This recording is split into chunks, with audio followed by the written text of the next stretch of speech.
سلامونه دوستانو، یو ځل بیا هم درته د یوې نوې ویډیو سره حاضر شوی یم. په دې ویډیو کې د هغو کسانو د ستونزې د حل لپاره ما یوه نسخه برابره کړې ده.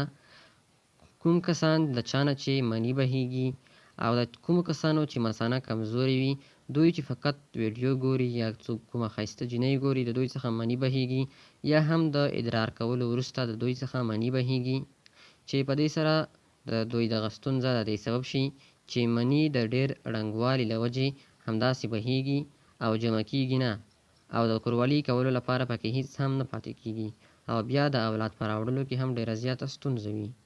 نو د دغو کسانو لپاره ما یوه نسخه برابره کړې ده چې په استعمال سره به تاسو انشاءالله په یوه میاشت کې له دغې ستونزې څخه خلاص شئ.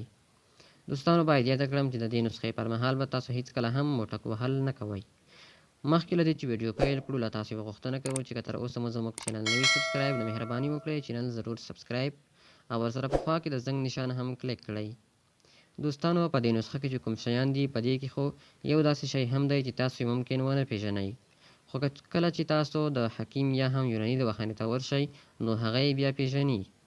تاسو به اول داسې وکړئ چې یو ګیلاس شیدو ته به نیمه کشوغه سیادنه یا کلونجي ور واچوئ. سیادنه یا کلونجي تورې تورې دانې دي او حکیمان یې پیژني. بیا به تاسو 10 دقیقې دا شیان په اور باندې کیږدئ، یعنې کله مو چې یو ګیلاس شیدو ته نیمه کشوغه سیادنه ور واچوله، د 10 دقیقو لپاره یې د 10 منټو لپاره یې په اور باندې کیږدئ. کله چې شیدې پسې جوش وکړي او پخې شي، بیا به تاسو دې ته نیمه کشوغه سفیدي موسلي ور واچوئ.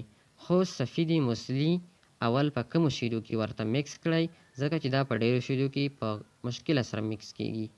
تاسو به یې اول په کمو شیدو کې ورته میکس کړئ، بیا به تاسو دغه ډیرو شیدو ته واچوئ چې یو ګیلاس شیدې دي.